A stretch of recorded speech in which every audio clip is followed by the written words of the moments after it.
My favorite episode was season 1, episode 1, where I show up in a room with all these super talented guys. You get into that room for the first time with a new cast, and you all start working off of each other, and you're playing and you're having fun, and you look at each other like, yeah, we do this for a living. This is awesome. And we have so much fun. And then we all look at this guy and go, you know, you'll get there one day.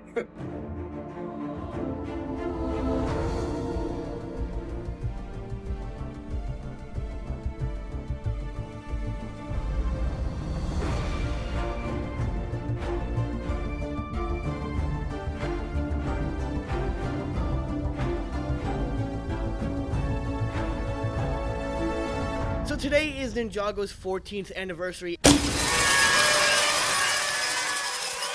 And today, to celebrate, I wanted to do it in a big way and do my biggest video project ever. As some of you may or may not know, the brand new live-action Ninjago movie was just announced last year, and it has people scrambling at what this movie could even be. As well as Ninjago is a property that means a lot to so many people and has helped so many people, fans are also scared of what this movie could be. So I thought, since we're reaching the 14th anniversary, hopefully this is out on the day, why not give you my pitch for what the Ninjago movie should be, as well as hear from some of your favorite creators in the Ninjago community on how much Ninjago means to them. So throughout this video, that's exactly what we're going to do. I'm going to give you my pitch for what I think the live-action Ninjago movie should be, who should be in it, who should write it, who should direct it. During the Serpentine Wars, but Ninjago was at peace. Also, you're going to hear why this movie is so important and why I'm doing all this. Because, like, for so many people, Ninjago means a lot to me, and I want this movie to be good, and I want other people to understand why I love these ninjas so much.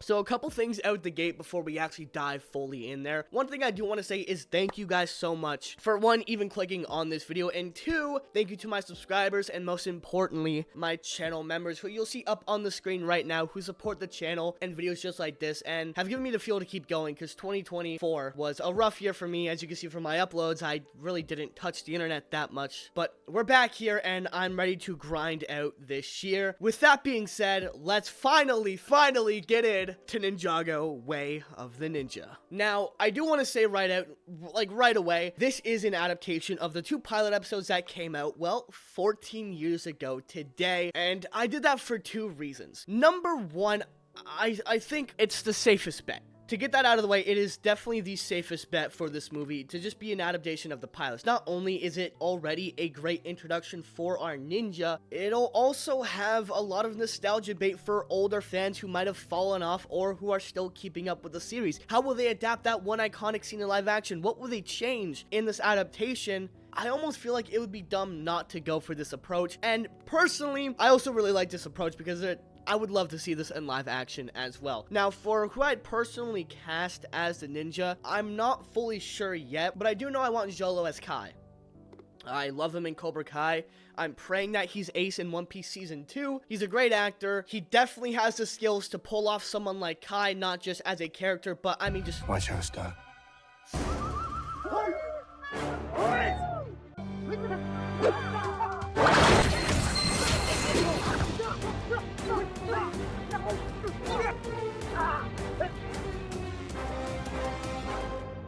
But anyways, that's who I would ideally cast as Kai, and here's maybe a rough idea of some other characters. Don't ask me why young Sheldon is Zane, I just think it works a little, kind of.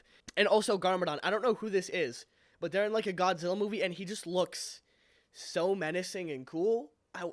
He spoke Garmadork to me, so if this is a very terrible miscast, I apologize. That was irresponsible of me. Act 1. We open on a night shot of the monastery of Spinjitzu. It is a rainy night. The camera moves through the hallway of the interior of the monastery. We see pictures on the walls out of the old elemental masters, maybe even some of the time twins and Wu and Garmadork as kids, and we definitely gotta throw in one of the first Spinjitzu master in there, because that guy just has aura. Do people still say that in 2025? I hope so. While the camera is moving through the hallway, we begin to hear a muffled argument going on between Wu and Garmadon. As the camera moves through the hallway, the dialogue gets clearer and clearer, revealing that they are arguing over the golden weapons of Spinjitzu. What good are they if all they do is sit here? Why waste their power? That's a terrible Garmadon voice. Don't be a fool. Father warned us of their power. No one mortal can hold all four. That's what it's like to be a voice actor. You screw up a lot. Father was a fool. Garmadon getting angrier and angrier with every passing second, his eyes turning from a soft purple to a dark red, attacking his brother over the weapons. Wu begs Garmadon to come to his senses, but Garmadon won't listen.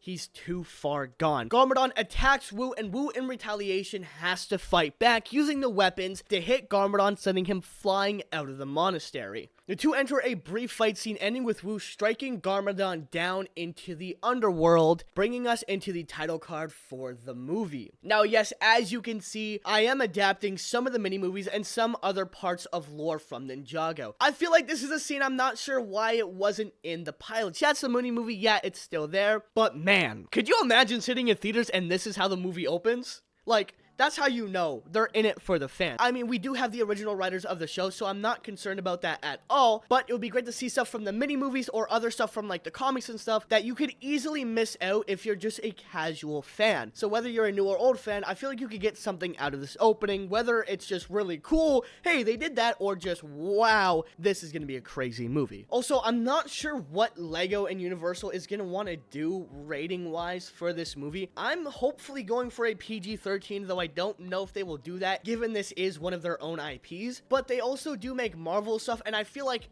PG-13 is the perfect middle ground for this movie. I want to take the pilots, but I want to do more of the pilots. I want to have more time with the ninja, more time to see them grow and become a family, and by the end, you understand why the team got together. Not only that, but there's been so much lore added since the pilots, I feel like it would be a waste to not throw nods at some of this stuff, aka the hands of time in the opening. And I do make quite a few changes, as you'll see throughout anyways. After the credits roll, we open up on our first original scene by, well, obviously me. Now, this is hinting at later endgame stuff if this was to work out and maybe become a movie franchise, which I believe would be the goal behind this movie. So ensuring that there is stuff for future movies, a lot of Kai's story is going towards that. So after we get the cool opening credits, maybe they'll do something about the weekend whip, or just the normal tornado like we saw in the pilots. We cut to Kai laying in his bed, tossing and turning at night. He clearly is having a terrible sleep, but we've all been there. While tossing and turning, we hear the voice of his mom or dad, I'm not quite sure yet, but we hear their screams echoing about how they love them and to protect Nia, causing Kai to jolt up in his sleep. Kai looks around his room with cold sweats. He turns over to see his clock, saying it's still like 3 a.m. So just about when I'm recording this, actually. Knowing that it's the middle of the night like any normal person, he turns over to try and fall asleep, but those words are still just echoing through his head, so he really just can't get to sleep. He sits back up again and looks over at his hammer, and now we cut back to a recreation of the pilots with Wu standing outside his village as we get to see the blacksmith shop, although this time it's at night, so it's technically different. Boom. From here on, I do want it to be a pretty straightforward and faithful adaptation of the pilots. So everything from Kai working on the sword all the way up to Samukai attacking, Wu asking him if he wants to be a ninja. I want to keep all of that stuff the same. And for simplicity's sake, I am going to just not mention all that stuff, assuming you've seen the pilots, maybe in the extended edition. Oh, you see what I did there? So after the skull can take Nia and Wu tells the story of the first Ninjutsu master and his father, Kai naturally has a lot of questions. Number one being, do you know what happened to my parents? And Wu is oddly silent about that, quickly moving forward back to how he needs to bring Kai to be a ninja to save his sister because the dark world is going to take over. It's a lot to take in one night. Though not really caring or even believing a word Wu says, he joins up with him in order to try and save his sister, thus begins Kai's quest of becoming a ninja. After that, we're going to cut to a shot of the skull truck racing down the desert highway. Now, I want to add some more original scenes with the villains as well, just because I feel like they're so undershown in the pilots. Maybe just get a little bit more Garmadork, build him up as this big scary threat, and I really want to see that at the end. But I want that slow building up. I love how in the pilots we don't see him until like the end of the first episode, and I want to keep that except until the end of the movie. So in order to do that, I think I'm just gonna have like that, like, I don't know, like a Bluetooth headset or something that Garmadork and Samuel Kai will be communicating from, where Garmadork tells him to bring the girl to the underworld. Cutting to, again, another original scene of Kai sitting in his room packing up his stuff. Again, at this point, Kai doesn't buy the whole ninja thing, nor does he really care. He's just focused on saving Nia. As we know in the series, Kai has a big responsibility on him of protecting his little sister and those around him, and I really want to focus in on that and his guilt wanting to protect Nia and letting them get away with her. We'll see Kai hold on to an image of Nia and his family, almost tearing up as he hears the words "protect Nia" echo in his head once again, while also hearing her screams as she was dragged away. Again, I want to play more up on the aspect of Kai's responsibility of protecting people, because we know it's going to be important if Lloyd comes around and Kai has that whole, oh, I was supposed to protect the Green Ninja arc. So that's what we call foreshadowing, folks. Anyways, right before Kai's about to probably start tearing up, Wu interrupts him and says it is time, and then we'll finally cut back to the pilots with Wu and Kai climbing up the mountain, 100% recreating that training scene, but I want to make it like it's been a couple more days to a week. I want Kai to really begin to get frustrated with Wu very early on, with Wu not telling him things, because that's kind of a pattern with Wu in the future. He just doesn't say to the ninja, and it really sucks. So if I can include about how much of kind of a terrible leader Wu is in the beginning, then I think I'll be doing a good job. So anyways, after a few weeks, Kai finally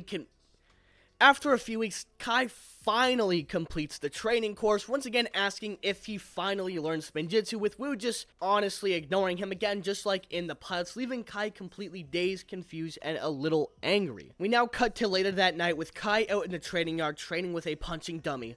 Kai cannot get the scream of Nia as she's being taken out of his head. With each punch, her screams getting louder and his anger getting clearer and his punches getting harder until he punches the bag all the way off, hitting the wall of the monastery, and this is when he'll hear voices whispering coming up the monastery. Not knowing who these voices are, Kai will get defensive really quick and go into attack mode. As the voices enter in the monastery, they say things such as, "Man, I'm gonna kill Wu for how long that was. Yeah, once I see Wu, he's a goner." Stuff like that, setting off Kai's alert bells. Now, obviously for us, we know that these are the ninja, who are, again, going to be played by these people, maybe.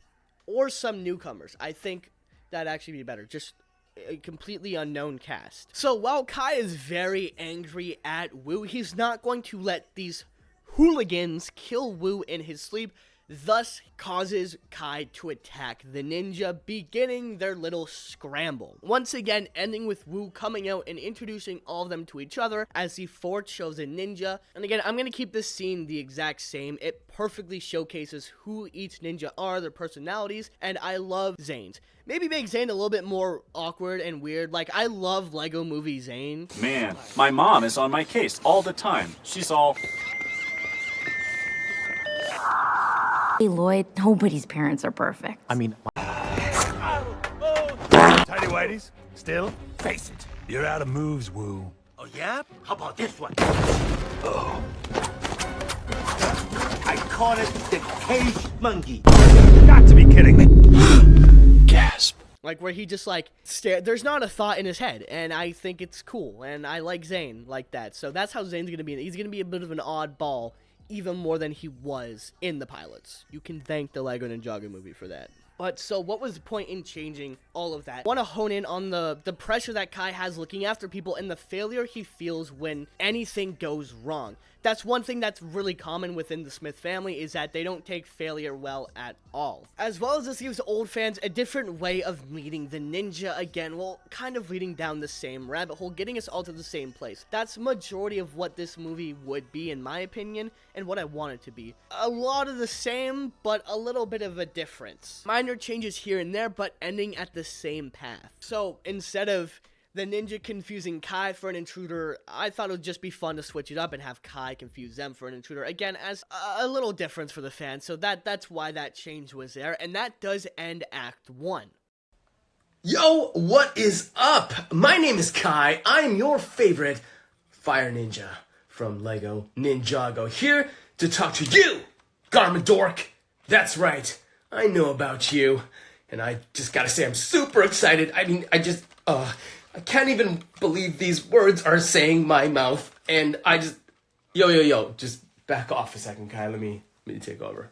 What's up, Garmadork? It's Vincent Tong, the voice of Kai from your favorite show, Ninjago. What is up? Check this out, man. I checked out some of your videos on YouTube, and everyone should, because it's really fun, and you're building some great content, and I really love your personality, and thanks for doing all this, and reviewing the Lego sets, as well as your excitement for the new Ninjago movie. Now, listen, I just heard about this maybe a few weeks ago, and I'm pretty stoked about it, too.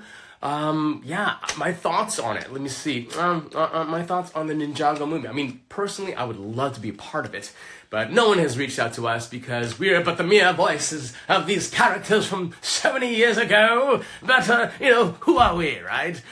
We weren't used in the Lego, Ninjago animated movie. Michael Pena played Kai, and it was fun. But we would love to be a part of it, of course. And but man, for me personally, I love that Ninjago is still a part of people's lives, is still in the minds of kids that are now 20-year-olds, 30-year-olds maybe, 40-year-olds. Not that old, right?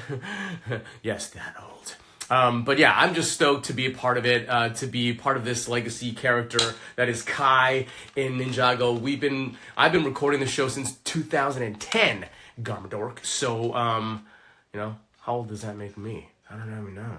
But I'm just very, very proud to be part of it. What advice do I have for the live action Kai? You gotta have good hair.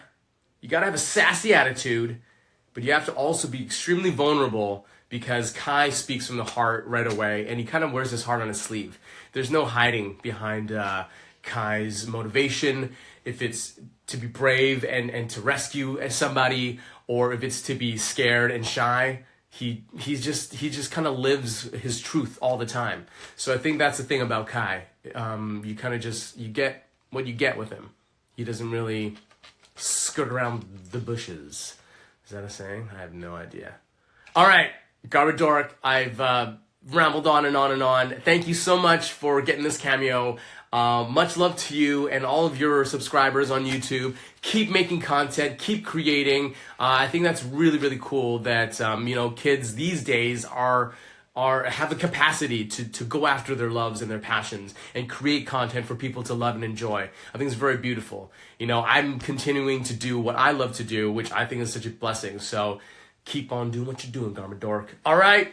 Much love from me, Kai, and all the rest of the ninja in Ninjago. And remember, ninja never quit. All right? Keep on fire and ninja go! Peace!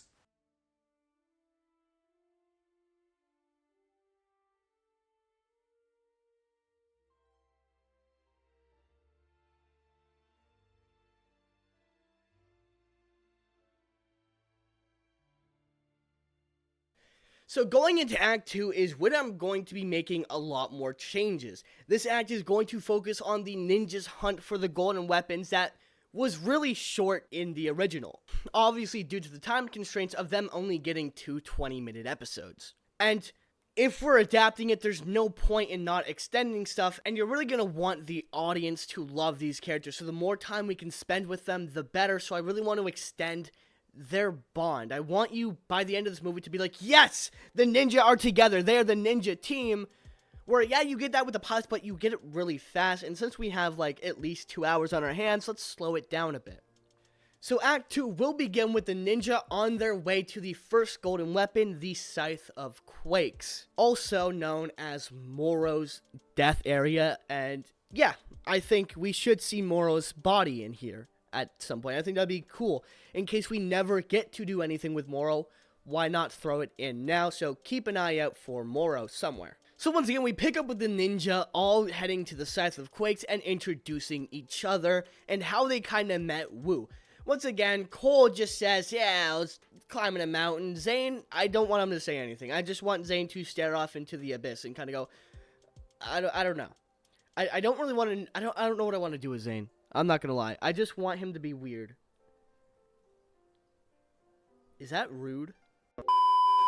So, Zane just doesn't answer and keeps kind of staring off until he has something wise to say, whereas Jay, on the other hand, completely gives an entire yap session. As we know, Jay is, before he met the ninjas, supposed to be this big inventor guy. He loves technology and doing all this stuff, so why not focus in on that? It would also give him and Nia a lot more to connect on in the next coming movies to build up that relationship where ultimately they get together. Hell, maybe even in the second or third movie, you could actually have Jay helping Nia build the Samurai X mech rather than Jay not know, showing how strong their relationship is from the start. And yes, there will never be a Cole, Jay, and Nia love triangle.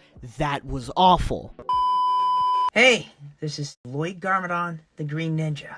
Give Garmadork on YouTube a sub and check out his channel. So Jay, being a yapper, naturally will yap on forever about his technology.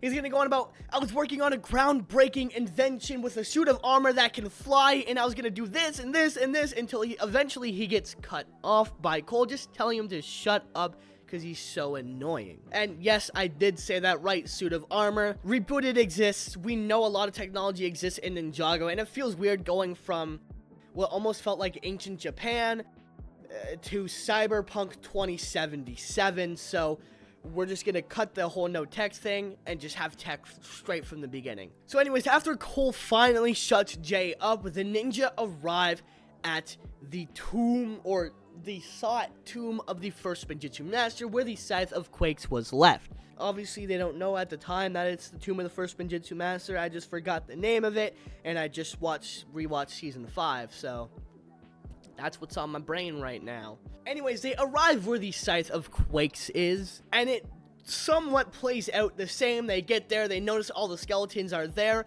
and they start coming up with a plan, and Kai speeds off. Only this time, Kai speeds off for a completely different reason. So while Cole and Wu and all them are yapping about the plan and how they're going to find the map, Kai is just searching for one person in particular, that being Nia, or the one who took her, Samukai. And while he doesn't see Nia, but he does see Samukai, and Kai is set off immediately. Whereas in the original, Kai kind of rushes to find the map. Kai straight up jumps Samukai from the gate, demanding to know where his sister is. Samukai just kind of laughs, calling him an idiot, thinking we'd really tell you where your sister is when we outnumber you 1,000 to 1. And Kai kind of realizes he's screwed up here, and the other ninja eventually come in to help him out. And the other ninja, except for Jay, come in to help him out because Jay's kind of scared of skeletons. And so, yes, that is something new I'm adding. Just hold on, let me cook. So Zane and Cole rush in to help Kai, and yeah, they put up a solid, decent fight, but it ultimately doesn't work out for them in the end, and they get captured by the skeletons. At this point, they don't really know how much ninja they are, so they assume that they've caught them all, and they kind of go about their day, putting them in, like, a cage of bones or something. While attempting to follow them from a distance, Jay's going to end up getting lost, and this is probably where we'll come across Moro's body, again, as a cool little Easter egg for the fans, and he'll eventually make his way to the ninja. But before that, I want to add in one of my favorite scenes I came up with for this. So one of the things we know about Kai, well, yes, he has this protector mentality, and he wants to look out for people. Kai is also an extreme hothead with a lot of anger issues, why I had him rush Samukai without even thinking. And while Cole is genuinely a really good guy, he does have his fair share of being a bit of a douchebag at moments in the series, and I want to have that here. One of the struggles the ninja are going to have to overcome in this movie is learning to get along and work together as a team. That's one thing I didn't quite love about the pilots, with that they just kind of clicked almost immediately and became a team, where I feel like it would be more fun to watch them struggle to work together and get along, and then eventually work down that way at the end where they're able to do the big tornado of creation. So instead of getting captured and immediately trying to work out a plan, Cole and Kai begin arguing. Well, again, Zane's just kind of just sitting there being Zane, you know? Love that guy. So in this scene, the three ninja are in the cage, and Kai is just trying his best to get out of here. Kai is angry and livid. Well, again, Zane's just standing there, and Cole is just, he's baffled at the choices Kai made, to be frank. So while Kai is trying to break out of the cage, Cole begins screaming at him. We're supposed to be a team. What's the matter with you? The plan was to get the map and the weapon. Okay, hey, editing Chris here. Please don't take any of this as a credit to my acting or voice acting abilities. If anyone sees this, please, just, yeah.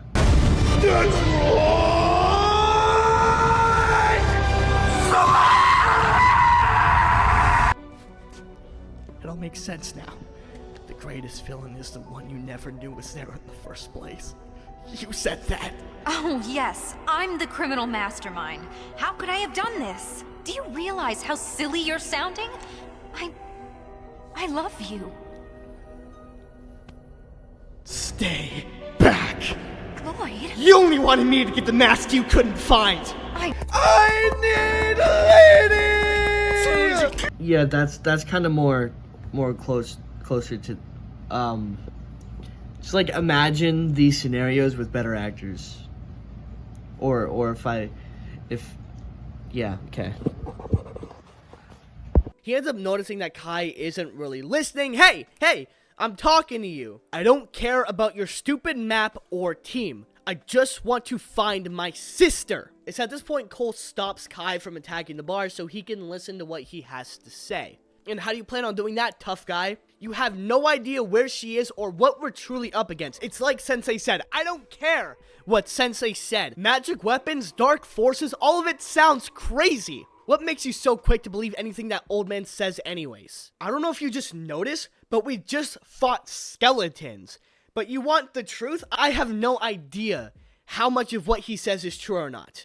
But what I do know is if we let them get those magic weapons, your sister won't be the only one in danger, whether she's rescued or not. And if you really have such a hard time believing any of this, fine. But if you're not here to help, then why even become a ninja in the first place? Kai looks at Cole annoyed, but unsure how to answer the question. If you're not going to help us when we get out of here, then stay out of our way. We cut back to Jay sneaking around the tombs, desperately looking for where the ninja could be, but absolutely fumbling the bag.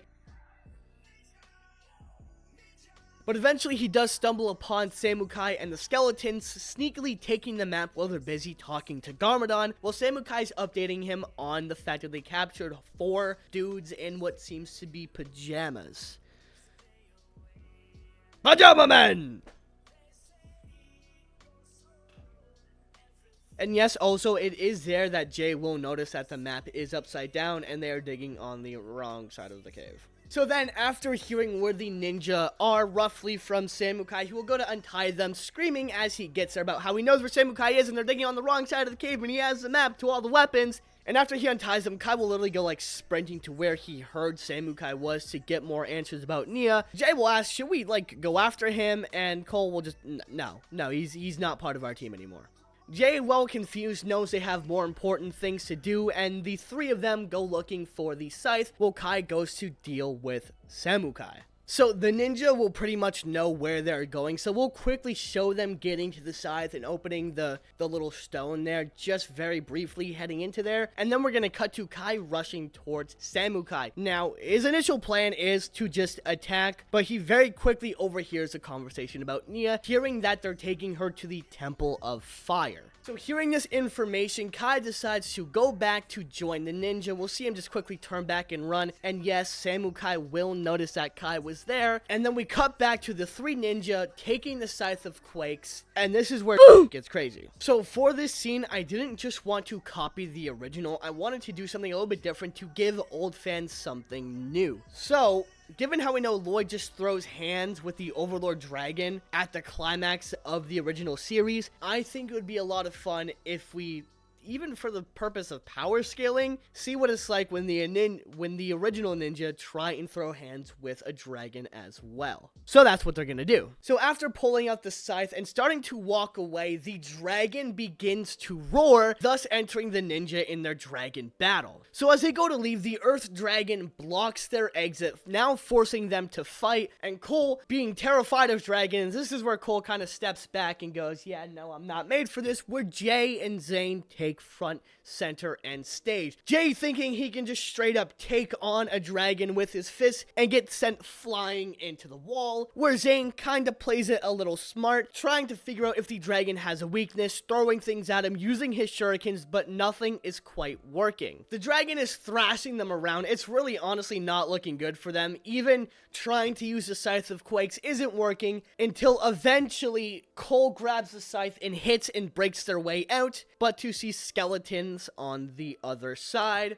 Kai will then arrive to the fight scene between the Skullkin and the ninja, kind of playing out roughly around the same. Now, we know in this scene the ninja don't use the Scythe of Quake, so I want Kai to say something like, oh man, wow, the power feels heavy, or something like that, as a reason for the ninja to not use the scythe in this fight. And I do want to play into that lore-wise, because in my head, hear me out, right? The golden weapons should only be meant to be used by those gifted with those elemental powers. So anyone else using the, say, Sword of Fire, but Kai might feel sick or lose energy, or it takes away something from their life. I didn't quite work out the kinks of it yet, but that's kind of my idea with this. So Kai feels very tired and almost out of energy after using the Scythe of Quakes, and they begin to start tossing it around, and Kai warns them of their power, like, hey, Wu might actually be right. These things are kind of strong.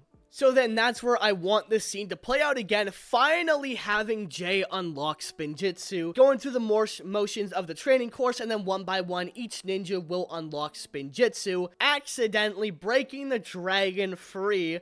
Oopsie. Yes, it was Jay. And now we have a Skullkin v Ninja v Dragon. And this is where the Ninja and the Skullkin will kind of team up to try and take down the dragon. Again, nothing's working. The Ninja are getting sent flying. The Skullkin are literally getting torn apart until the Skullkin eventually free, only to destroy the Ninja's only exit out of there, once again now leaving it as a Ninja v Dragon situation.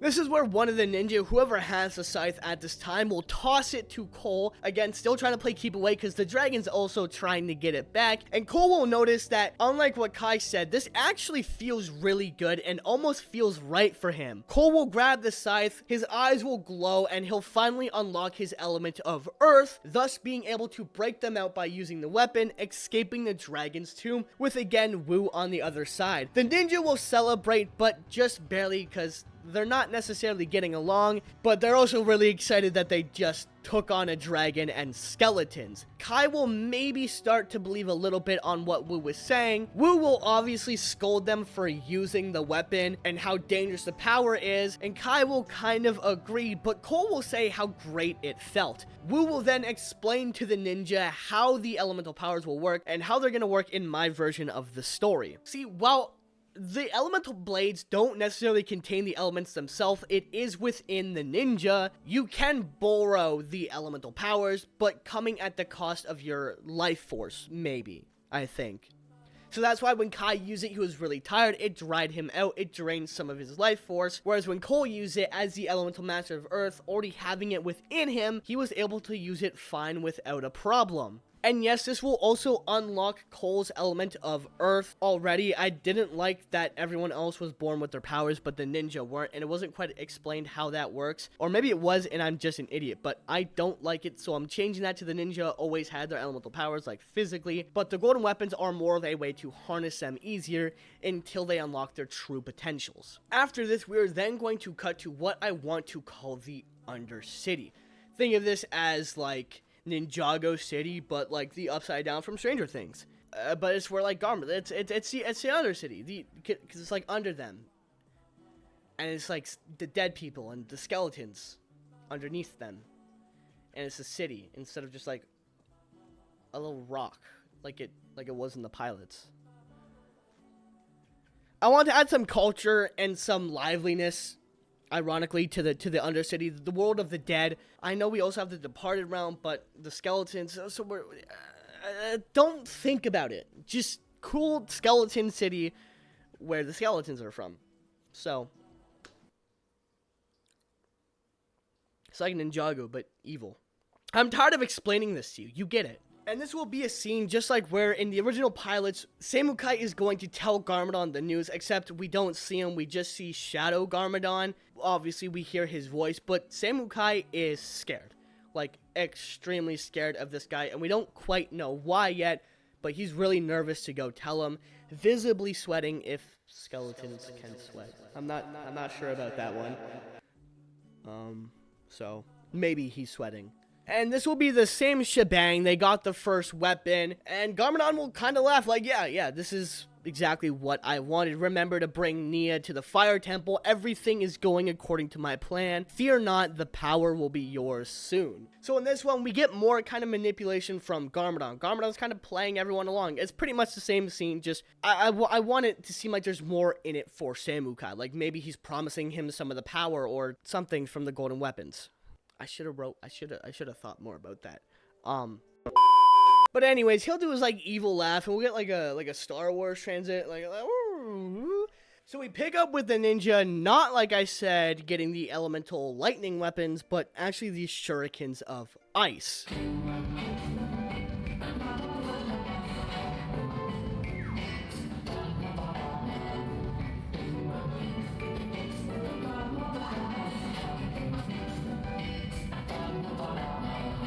On their way there, they're on the ship, and I want to add more to the scene. Again, while I do want to boost up some of the action scenes, I want to sit with the ninja more and more to learn more about them as characters. So everyone but Cole and Wu will kind of be passing casual conversation on the ship, talking about where they came from, who they are. Zane will say he doesn't quite remember how he grew up or where he really came from. He just remembers Wu coming up to him and joining the crew. Kai will comment on how that's weird, but Wu will quickly interrupt him with the whole tornado of creation bit, trying to keep selling the point of the ninja finding these weapons. This is where we're going to get it revealed about the true potentials and the tornado of creation as well, and how not only is it extremely dangerous to do, the group needs to be in perfect sync as a team in order to pull it off. So yes, that's why I want to show them struggling, because I think it would be a really cool moment when we get to the end. So just wait for that. So as they're sailing in, the ninja ship will get attacked by a couple of skeletons. We'll show the ninja hitting them off, and we'll actually get to see some of Cole's elemental power in work, even without the weapons. Again, because he just unlocked them, he's not very good at it, and he ends up crashing their boat into the iceberg, but ultimately it leads them to the weapon. It's a small change, but just a little spice on top. They'll notice how that they were attacked on their way in, but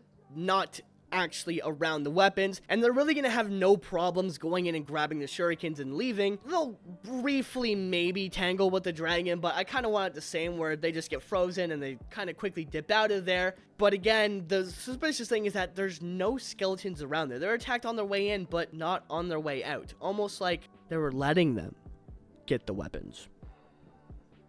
We'll then cut to Samukai laughing as the ninjas sail away, once again transitioning us into their journey onto the lightning weapons.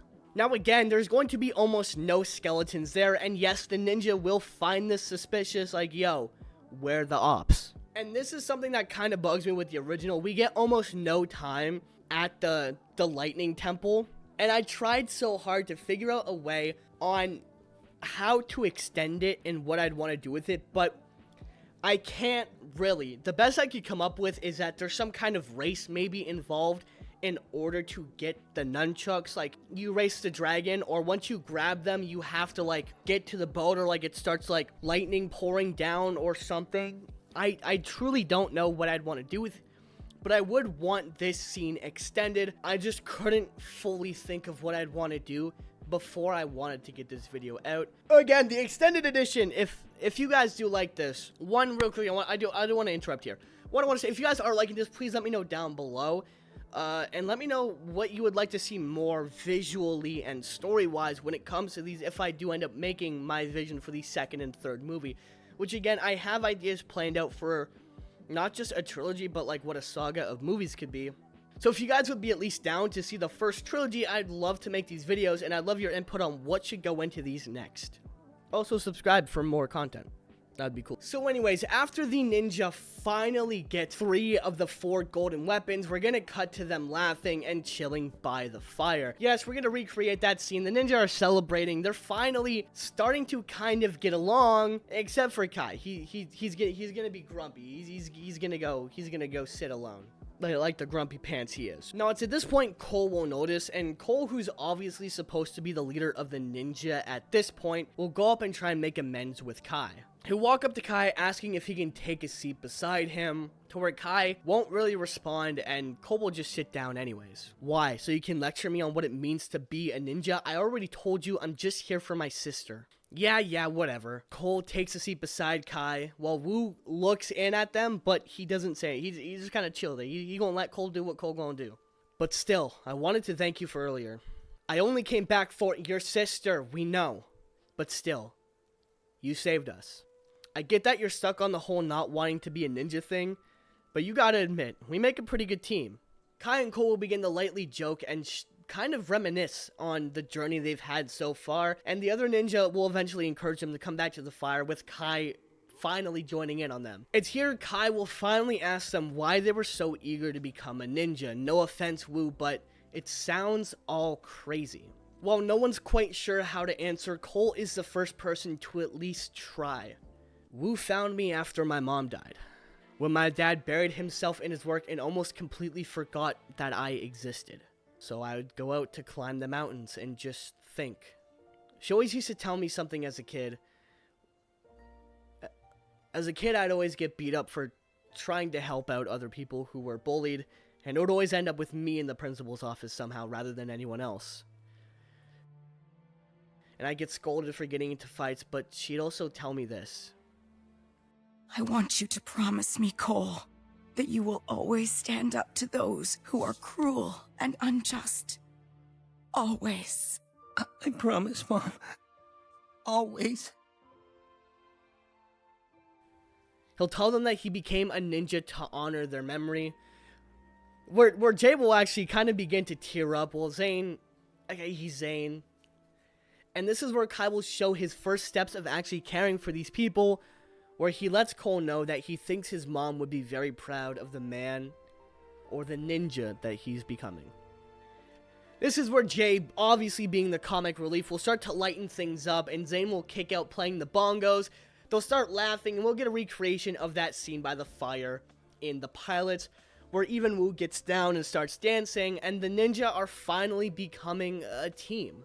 Again, I think scenes like this are really important. I want audiences to fall in love with these ninja. I feel like this might be Ninjago's last chance at really hitting the mainstream. So I think it's important to take as much time as we can to just sit down with these characters. So obviously I was going to extend this scene because it's already such an amazing scene. I want to show more of these characters who don't get a lot of light. Like Cole doesn't get almost any story until Master of the Mountain. So I want to honor his character by giving some of that to him a lot earlier, as well as some of the other characters. So after they're all joking and it transitions to them sleeping, again, we're gonna get basically a one-to-one scene from the pilots with Kai waking up. So after they're done dancing by the fire and laughing, it's going to, obviously, if you've seen the pilots, transition to them sleeping. If not, then I just kind of sound... I'm sorry. So we focus on Kai while he's tossing and turning in his sleep. Once again, the echoes of his parents and Nia's screams haunting him until he jolts up to the sound of Nia calling out his voice. He looks over to see her in the wood, egging him on to follow her somewhere. Kai, obviously wanting to see his sister more than anything, runs after her, leading into the Temple of Fire. Just like in the original pilots, Kai will enter the temple only to find out that it is a trap from Garmadork in order to get the Sword of Fire. Now, one thing that I didn't directly say, but you may have noticed, is that each of the ninja, again, do take their elemental weapon. Again, because as one way, they can also be the only ones who can really use them. I think it would be cool if they're the only ones who can take them, and Garmadork knew that. That's why he wanted all the ninja to take them. No, I'm not just adding this now while recording. Don't you dare even insinuate that. I would never do such a thing. So Kai will obviously take the Sword of Fire, cut Nia down, and the fight between Kai and Shadow Garmadon will begin. Now, I also want to change this up. I want Kai to kind of figure out that he can use his shadows, because I don't think Kai's that stupid. So we're going to have Kai figure that out, and we're actually going to get a shadow fight between Shadow Kai and Shadow Garmadon, because I just think that's cool, and that's something I want. Garmadon, being the more skilled warrior, ultimately wins over Kai, knocking him down. So at this point, we're going to cut to the ninja sleeping again, with the skeletons sneaking up on them and capturing them. Now, instead of Jay having a giant sword, which I feel like is hard to find, I feel like since Jay, again, is really about tech, and I made a grave example of that earlier, he's probably gonna have like a pocket wrench or like a knife or something in his pocket that he can use to quickly cut them down as they go after the skeletons, cutting back to Wu saving Kai in the Temple of Fire. After Garmadon loses a fight, he will awaken the dragon, saying they're trying to steal the sword, protect it, encouraging the dragon to fight the ninja rather than himself, who obviously is the true enemy. The fire dragon, just like the earth one, will quickly block their exits, leaving them no option but to fight the dragon. Trying to think quick, if the dragon wants the sword, maybe the dragon will go after Wu. Wu cutting himself into the underworld doesn't quite work, with the dragon turning to Kai and Nia. We'll cut back to the ninja trying their absolute best to get the weapons back from Samukai, but it's just not enough, and ultimately the ninja get left behind. Jay gets injured, and the most powerful weapons in the world are now in the hands of the world's greatest evil, with Act 3 coming to its end. So I'm hoping that with the extended Earth sequence and hopefully Lightning sequence, as well as little character moments here, this should extend the pilots by quite a decent chunk. Again, giving us that movie runtime where it's the same, but it's just a little bit more. The ideal runtime for this movie would be like an hour and a half before the credits, so like an hour 40, hour 50, pushing it to 2 hours, or maybe even 2 to 2.5 hours. I don't know, it all depends on how much you could create for the temples. Maybe you could even do something cooler with the ice temple. I'm not quite sure what you would do there. They're so underexplored, you could probably do anything you want. Hello, Taco here. I just wanted to talk about what Ninjago means to me. So, besides being just overall an entertaining show, it's also a show that has taught me a lot throughout the years.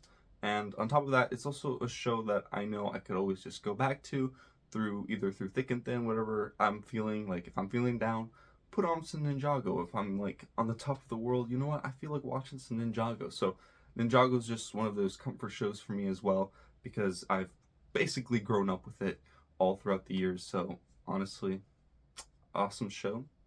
And aside from that, also, it's always a good talking point when it comes to like meeting new people or just amongst my friends, you know, because Ninjago is like kind of part of my personality at this point, that it's always like a point of interest whenever I mention to people like, hey, yeah, I, collect a Ninjago and I have this massive collection. And they're like, oh, what? That's cool.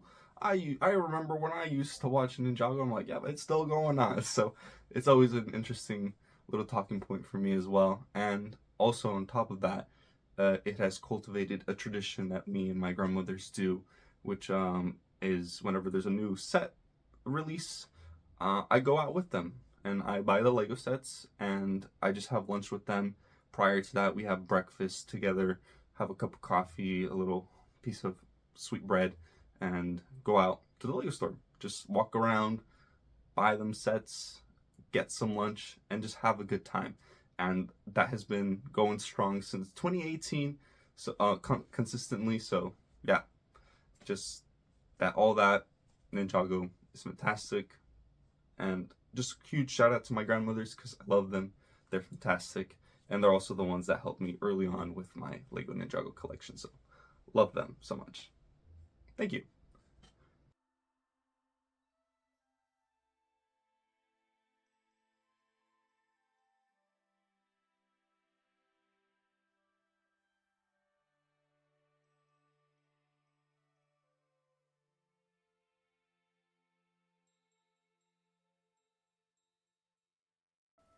So beginning our closing act, Act 3 here, we open to Wu waking up in the Undercity.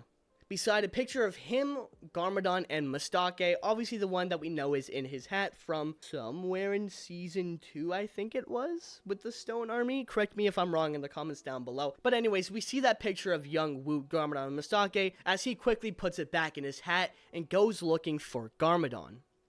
It's here we cut back to the Fire Temple with Kai and Nia, where I'm doing something a little different than what we got in the pilots. So we cut back with Nia scared, hiding behind Kai, and Kai showing no fear in front of it, although he is scared. These are like his hand shaking, but he's trying to be brave in front of this dragon. Kai starts to think over what Garmadon said and how he called upon the dragon, realizing that they might not be a threat to the dragon. Kai, thinking about what Wu said about the elemental weapons, might apply for the dragons as well. So as the dragon gets ready to burn them alive, yikes, Kai closes his eyes and starts to stick out his hand. It's okay, we're not the enemy. Kai reaches out towards the dragon getting angrier and angrier until Kai places his hand on its nose. His eyes glow a bright red, and him and the dragon finally form a bond together. Cut back to the ninja heading towards the Temple of Fire in defeat. So that's it, huh? We can't give up, Jay. There's still hope. But Cole, I sense all 4 weapons are now in the underworld.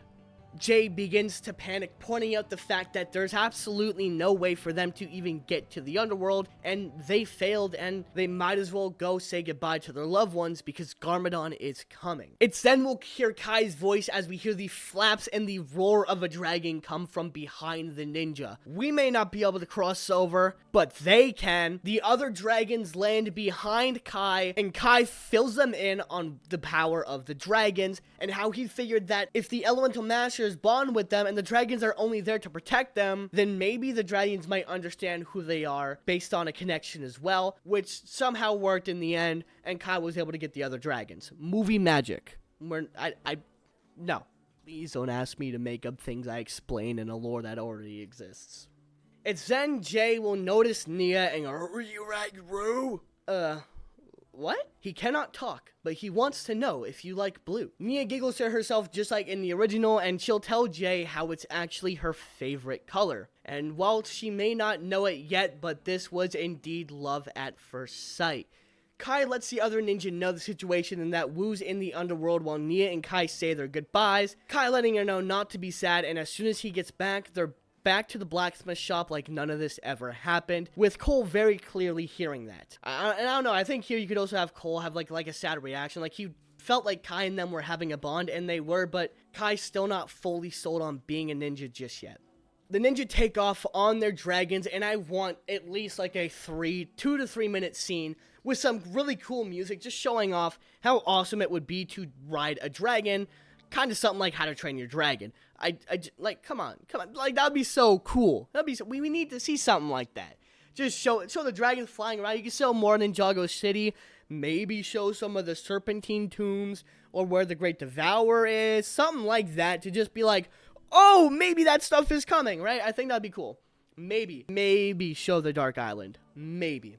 But anyways, on the backs of the dragons, the ninja finally enter the underworld, and instead of sneaking around, I want them to straight up just like crash into there. Like, they do not know how to control these dragons going through the portal at all, and the dragons just kind of throw them off and they crash into the underworld, thus starting what I like to call the Underwar, where for the next 20 to 30 minutes, the ninja will just take on hordes of skeletons, each getting bigger and bigger and bigger, while cutting back between Wu and Samukai fighting. The ninja will keep fighting their way through the army to try and make their way towards Garmadon, Wu, and Samukai, but there's just too many of them as they keep piling on and on and on towards the ninja. At this point, it's not looking quite good. They don't know how much they can handle, and Kai even says that. Cole screams out for them to just keep fighting, and we finally cut to Garmadon and Wu meeting face to face. It's been a while, brother. Wu will pull out the sword of fire and say, "It ends now." I feel like that's always a hard line in movies. Garmadon will laugh because, like, you really think he gonna do all that fighting, and Samukai will come out as Garmadon screams to take the sword, and thus their battle will begin, and like I said, we'll be cutting back and forth between those battles. Whereas Wu is winning his battle, the ninja are completely getting their butts whooped, with not even Spinjitzu being that effective against this many skeletons. They just keep coming. And, well, yes, they can also put themselves back together, so they're kind of in a tough situation here. While trying their best to fight their way out, the ninja get pushed back to back, with Kai saying they got to do something or they're completely screwed. We get all the ninja tossing around ideas, and Jay is just thinking hard until he finally gets that light bulb idea. He tries and tries to spit it out. You ate a non-crustacean? He tries and tries, and finally, on like the 5th or 6th try, the tornado of creation! Jay finally spits it out, and they all kind of look at each other, wondering if they are truly ready. Well, everyone wonders if they're ready. Cole straight up looks at Kai and asks if he's with them or not. Kai briefly thinks about Nia, his parents, and even Cole and his mother, and the journey they've had so far, and without a doubt in his mind, he was born to be a ninja. He opens up his eyes, screaming out his response to Cole. Fire! Cole smiles under his mask, screaming out, Earth! Ice! Lightning! The four of them all scream out for the first time on screen in live action, Ninjago! A huge tornado begins to made up from all 4 elements, with the classic Ninjago overture blasting in the background. This is it, the tornado of creation. Through their trials and tribulation in the movie, the ninja have finally decided to come together as a team and are working in perfect harmony. The ninjas spin their way all the way to victory, cutting back to Wu and Garmadon as the ninja arrive to spectate the fight. Wu and Samukai are going back and forth, each of them equal, until Samukai pulls a dirty play. I'm thinking like he throws like dirt in his eye or something to get Wu off his game, knocking Wu down, having him drop the weapons. Samukai will pick up the Sword of Fire, now being the most powerful being in the universe, turning to Garmadon screaming, I'm in charge again and forever! Garmadon begins to laugh hysterically though at Samukai's betrayal. Selfish fool! You really think I didn't see this coming? Samukai begins to shake uncontrollably. Scared, he looks around. Not even I can handle the power of all 4 combined. Samukai's body shaking, begins glowing a bright gold, spinning around and around until he vanishes from existence, creating a portal to a unknown realm. I forgot the name of the realm, and we technically don't know it at the time, so I don't think it's too important to know the name of the realm. Before Garmadon goes to enter, Wu pleads for his brother one last time to not do this. Please. Father will not want you to do this, brother. Well, father's not here anymore, is he? When we meet again, brother, next time it will mean Ninjago's end. Garmadon enters the portal, not looking back. Then until next time, as the portal closes and each of the ninja pick up their weapons as they gather around Wu, with Kai noting that next time we'll be ready, and he has his fire, with the other ninja replying with my earth, my ice. Oh man, I'm gonna die like this, aren't I? Well, at least it'll be really cool.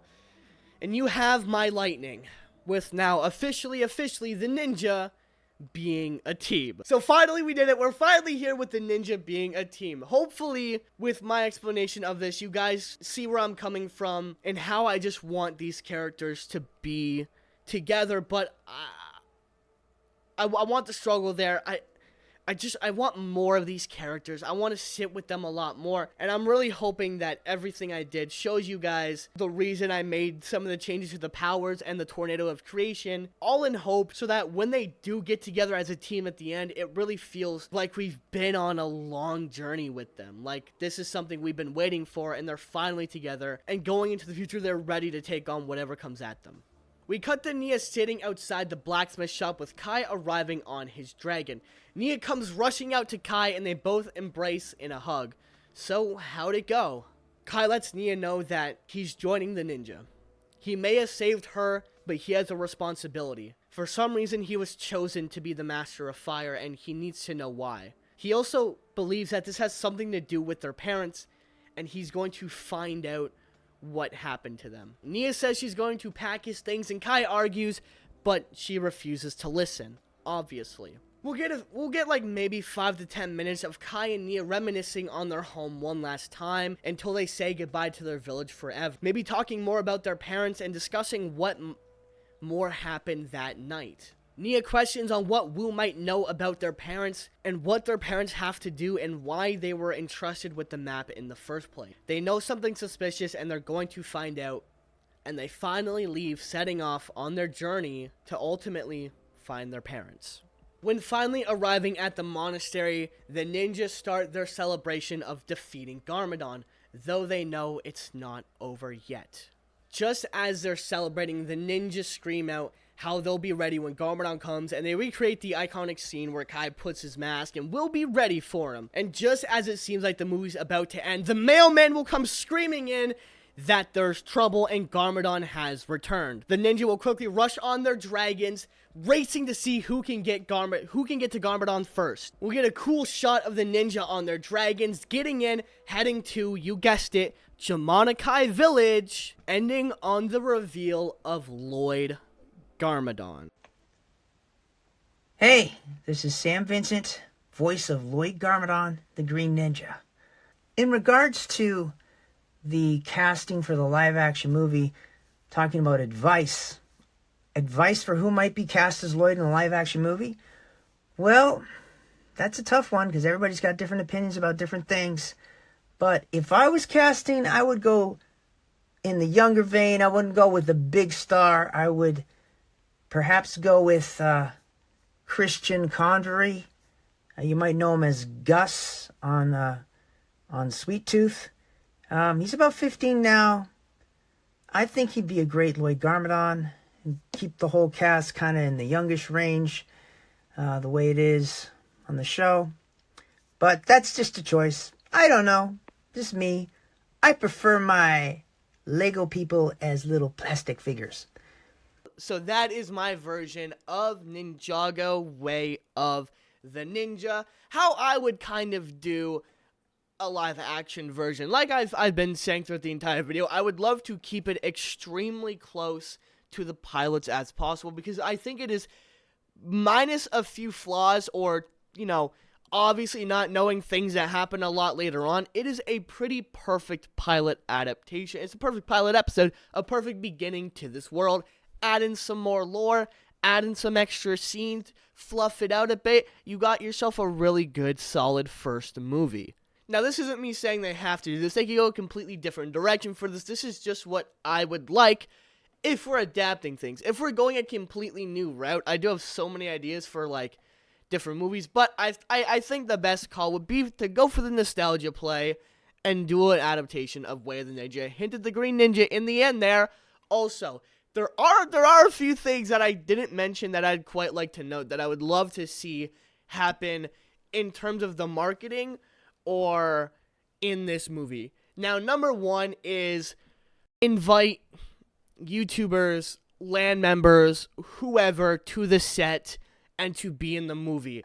I know that was a huge debate during Crystallized, but Ninjago has been something that's always been built around the fans and the community, and that's the only reason why this show, this franchise, and these sets are still here, why LEGO is making money, why all the voice actors are still voicing these characters, and why this movie is happening, because the fans have stuck with this series. The creators have stuck with this series for so long, helping this series grow. Even when there's no new sets, there's no new things airing, the creators, the writers, the fans, the voice actors keep it going. So I think that should be honored in this movie. Bring on some of the voice actors. Bring on Vincent Tong as the mailman. Please. Please. I heard that casting on Twitter once. Someone was like, oh, that's what it should be. And I've agreed ever since as a nice cameo, right? But bring on all the voice actors you can to play small roles in this movie. Skeletons, random villagers. Add in some different scenes that maybe I didn't add in of Cole's normal life, of Jay's normal life, or Zane's, right? Have some of the other voice actors there. That would, I think, be really cool because, again, it shows that appreciation to the people who even made this movie possible in the first place. a lot like what the FNAF movie did. They had a bunch of the YouTubers come down, tour the set, see the set, make a bunch of vlogs about it. And then some of the, dude, when Matt Pat was in the movie, that was so cool. So seeing something like that for the Ninjago movie, I think would be the best decision, because that's what's really going to help this movie succeed. Is what Ninjago's always done is lean on its fan base and lean on its creators, because that's how the community is. Where we've always been able to come together and keep this show going and show that we love it. And I think it would be really cool if the series did it back. And they did do that in Crystallize. I do want that. Obviously, they did that in Crystallize. A bunch of, I believe it was members of Masters of Breakjitsu that were in there, which is really cool. I please do it again for the Ninjago movie. Whether it's me or not, or anyone, just invite people who helped them get here. I think it would show a lot of appreciation to the community. Secondly, I really hope you guys did enjoy this, and I just want to say one last time, if you guys have any recommendations on how to switch up the style, what I could have done better, please let me know. I worked extremely hard on this video, like a month and a half, but I know it's not perfect, but I do hope that you guys enjoyed it, and this is going to kind of be the content going forward. I do have a 2025 content plan coming out, but, yeah. What Ninjago means to me is a lot. And I've been saving my opinion and my thoughts on Ninjago and on this movie until the end. This series is something that means so much to me. Yes, I know it's a kid's show. It's corny, yada yada, but this is a show that I was able to grow up with. I went from a little kid watching the pilots to now a 21-year-old adult, 22 this year, still following these characters. I mean, that is crazy, thinking that the show should have ended or could have ended back in season 2. This is a show that has been there through so many different moments, so many bad moments of my life. Even through this, making this video, it's been an entire challenge, but the number one phrase of the ninja is "Ninja never quit." And not only has that got me through editing this long video with so many other stuff going on, but it's also gotten me through my entire life. So to me, Ninjago is one of the series I think that I owe everything to, because it's a series that has done so much for me, and it's one that I love with my entire heart. I met so many amazing people from this community. I've built a channel in this community, and I love this show. I love these ninjas, and if I had one word of advice for the characters playing the live-action versions, whenever that does happen, even though I'm not a part of the original series, don't mess this up. I feel like that's all I gotta say is take care of these characters, and you'll be rewarded greatly, I guess. Kind of like I was with One Piece. Same thing I said with One Piece is honor the characters, honor the lore, honor the legacy, and the fans will love it. I'm excited for this movie. I'm excited to see who they cast, who they don't cast, who they potentially bring on set, what the trailers look like, what music they use. Please bring back, like, as much people as you can bring back from the original series. Please bring them back. Please. And I remember saying this as soon as the movie was announced. If there is no In Memory of Kirby Morrow, I'll be a little upset. I'll be a little upset if I don't see that at the end of the movie. I think that is also a must. As one of the 4 voices who started this entire franchise, I feel like that definitely has to be in the movie. I feel like I had more to ramble on about in my brain, but I do have to get this video done. We're hitting the deadline right there, so we're reaching like an hour and 20 anyways. Lastly, I hope you guys enjoyed the video, and if you guys did make it this far, it really does mean a lot to me. Thank you so much to all the YouTubers who I reached out to and tried to be in the video but couldn't make it, or who did make it in the video, and as well as Sam Vincent and Vincent Tong for accepting the cameos. And I left out some of their cameos in this. I will have full reactions to those up. But They left me a lot of nice words. Thank you, Vincent, Sam, for checking out the channel, for even following me on Instagram. That was really cool. That was awesome. My biggest flex is that the Green Ninja follows me on Instagram, to everyone I know. I'm an annoying person now. Because, guys, did you know, by the way, the Green Ninja follows me on Instagram? Yeah? It's pretty cool. That's all I say. But thank you for that. Thank you for all the kind words and the words of motivation, which I think would be the best way to end this video on, from Sam Vincent. And good luck with your channel. Remember, Garmadork, subscribe. Keep enjoying Ninjago, and just take care of yourself. Okay, remember, Ninja never quit. Don't ever quit on yourself. Take care. So, lastly from me, thank you guys so much for watching. If you guys did enjoy, please hit that subscribe button. If you liked it, hit the like. If you disliked it, but let me know down below. Your feedback would be appreciated. Lastly, thank you guys so much for watching. I hope you guys have an amazing rest of your day. Happy 14 years of Spinjitzu.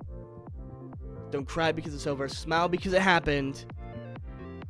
Ninja never quit. I'll see you in the next one. Peace out. Well, first of all, you gotta get good hair. Maybe get the Kai. Or not, he doesn't say that. He goes, you should have gotten the Kai. Which I swear I made that part up. Well, I know I made the acting part of it up, but I'm not sure if I said the Kai or not. I gotta look back in my scripts to see if that was a Doc, Wyatt, and Kevin line, or if I just kind of threw things in. You know, they write amazing stuff, and I sometimes riff on some of their words, so we come up with sometimes a little bit of a collaboration, which is beautiful. But yeah,